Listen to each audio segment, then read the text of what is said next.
ডায়াবেটিসের রুগীও না, আমার পরিবারেও নেই আলহামদুলিল্লাহ। তো তারপরও আসছি, আমাদের শাহজাদা সেলিম ভাই আমার খুব ঘনিষ্ঠ মানুষ, ওনার অনুরোধে এসছি।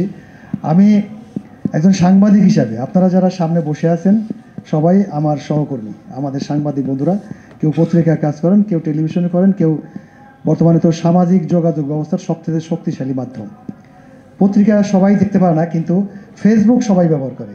একজন কৃষকও, একজন দোকানদার, পান দোকানদার, সেও ফেসবুক ব্যবহার করে। এখানে যারা আসছেন অধিকাংশই আমার মনে হচ্ছে যে ফেসবুক কেন্দ্রিক সামাজিক গণমাধ্যমে কাজ করেন।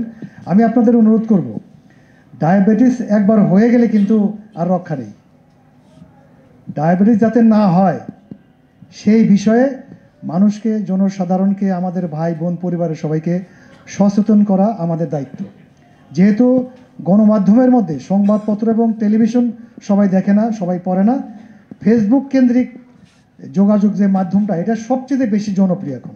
সবাই কিন্তু মোবাইলে, গাড়িতে বসে, রিক্সায় বসে, এমনকি খেতে বসেও, আমি যতদূর আমার ধারণা যে অনেকে ওয়াশরুমে গিয়ে বোধহয় ফোন টোন নিয়ে যায়, ফেসবুক দেখে। এই ফেসবুক যে পর্যায়ে চলে গেছে আমাদের একেবারে প্রত্যন্ত অঞ্চলে, মানে ওয়াশরুম পর্যন্ত চলে গেছে। সেই কারণে আমি বলবো যে আপনারা ফেসবুকের মাধ্যমে, আপনারা সামাজিক যোগাযোগ মাধ্যমে যারা কাজ করেন তারা এটা বেশি করে ফলো করেন, প্রচার করবেন, যাতে ডায়াবেটিস যাদের হয়ে গেছে তাদের তো নিয়মিত ট্রিটমেন্টে থাকতে হবে। আমাদের মিন্টু ভাই বলছেন যে উনি নিয়মিত ব্যায়াম করেন, খাবার খানো পরিমিত, মানে নিয়মকানুন মেনে চলতে হবে। এইটা যাতে না হয়, এই জটিল রোগ, ভয়ানক একটা রোগ, এই ডায়াবেটিস যাদের হয়েছে তাদের যে কী বিপদ। তাদের কোনো পায়ে যদি আপনি হঠাৎ করে হাঁটতেছেন, রাস্তায় ফুটপাতে হাঁটার সময় উচাট লেগে আপনি পড়ে গেলেন, বা আপনার পায়ে কেটে গেল, আঙ্গুলে কেটে গেল, এই আঙ্গুল কেটে যাওয়ার পরে এটা সারতে, যাদের ডায়াবেটিস তাদের সারতে বহুত সময় লাগে, সারতে চায় না। এইখান থেকে ধরেন নানান ধরনের অসুখ, ধনুষ্টঙ্কারের মতো একটা ডেঞ্জারাস রোগ হওয়ার সম্ভাবনা থাকে।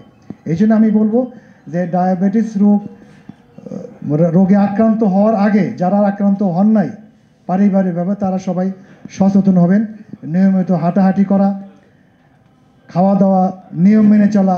আমরা তো দেখি অনুষ্ঠানগুলোতে দেখি যে বিশেষ করে ফ্রি অনুষ্ঠান যেগুলো হয়, ভোজের অনুষ্ঠান, আমরা অনেকটা হামলেই পড়ি গরুর মাংস দেখলে, উদর পূর্তি করে আমরা খাই। খাবার দেখলেই খেতে হবে, নট দ্যাট। আপনি খাবেন, পরিমিত খাবেন, যেটুকুন আপনি হজম করতে পারবেন, যেটুকুন আপনার শরীরে দরকার সেইটুকুন খান। আমরা এমনভাবে খাই যে হজম করাও প্রবলেম হয়। অনেকে আবার কোক খায়, হজম করার জন্য কোক খায়। কোক তো আরও খারাপ জিনিস। যাই হোক আর কি, আমি আমাদের বিশেষজ্ঞ ডাক্তাররা আছেন, ওনারা সব বলবেন। আমি আবারও আপনাদেরকে বলবো, আপনারা পাবলিকের মধ্যে, জনসাধারণের মধ্যে সচেতনতা বাড়ানোর জন্য আপনারা যারা মিডিয়া কর্মী আছেন, সেটা গণমাধ্যমের পত্রিকা হোক, টেলিভিশন হোক, সামাজিক গণমাধ্যম হোক, সবাই আমরা একসাথে কাজ করব জনসচেতনতা বাড়ানোর জন্য। আপনারা লক্ষ্য করবেন যে বাস স্ট্যান্ডগুলোতে, ধরেন জাতীয় প্রেস ক্লাবের সামনে, উনি যাবে দৈনিক বাংলার মোড় অথবা পল্টন মোড়, দাঁড়িয়ে থাকে, একটা বাস আসবে, বাসের জন্য দাঁড়িয়ে থাকে, আধা ঘন্টা দাঁড়িয়ে থাকবেন। এই প্রেস ক্লাব থেকে আপনার দৈনিক বাংলা মোড়, পল্টন মোড় কত দূর রাস্তা? 5 মিনিট লাগে হাঁটবে না, দাঁড়িয়ে থাকে। হয় রিক্সার জন্য দাঁড়াবে, নাহলে বাসের জন্য দাঁড়িয়ে থাকবে। এই যে আমাদের মধ্যে যে এই যে নবাবিপনা, আলসেমি, এটা বর্জন করতে হবে আমাদেরকে। আমি হেঁটে যেতে পারি, আমি ব্যক্তিগতভাবে হাঁটি, আমি গাড়ির যতদূর পারি গাড়ি কম ব্যবহার করি, আমি হাঁটার ব্যবস্থা করি। আমি মনে করেন যে আমার দৈনিক বাংলা দরকার আছে, আমি হেঁটে যাই, এবং শাপলা চত্বর পর্যন্ত সুযোগ পেলে আমি হেঁটে যাই, চেষ্টা করি হাঁটার। আমার কিন্তু আল্লাহর রহমতে রোগ যে নাই তা না, মোটামুটি বড় ধরনের যে সমস্ত স্পর্শকাতর রোগ যেগুলো, আমার কোনোটাই নেই। অনেকটা বলতে গেলে আল্লাহর রহমতে আমি সুস্থ জীবনযাপন করি। আমি চেন্নাই গিয়েছিলাম টেস্ট করাতে, ঢাকায় করিয়েছি, চেন্নাই গেছিলাম, সেখানেও আমার মেজর কোনো রোগ ব্যাধি পাওয়া যায়নি। আমার একটা প্রবলেম আছে, সেটা হলো ওনারা ওই রোগের ডাক্তার ওনারাও, সেটা হলো থাইরয়েড একটা ডেঞ্জারাস অসুখ।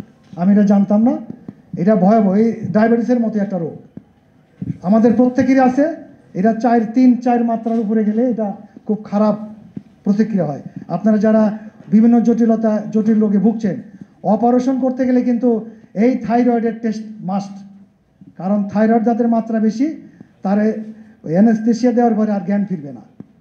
আমরা জানি, আমি নিজেও জানতাম না। আমার একটা ছোট অপারেশন ছিল, এই অপারেশন করার আগে টেস্ট করতে গিয়ে আমার ডাক্তার বললো আপনার তো ডেঞ্জারাস অবস্থা, আপনার তো জ্ঞানই ফিরবে না। কী রোগ? বলো থাইরয়েড আপনার আছে। আমি প্রথম জানলাম যে এটা একটা মারাত্মক রোগ, ডায়াবেটিসের মতো। তারপরে আমার 15 দিন অপেক্ষা করতে হয়েছে এটা নিয়ন্ত্রণে আনতে। আল্লাহর রহমতে এটাও কিন্তু ওই ডায়াবেটিসের মতোই নিয়মিত ওষুধ খেতে হয়। আমি প্রতিদিন ওষুধ খাই।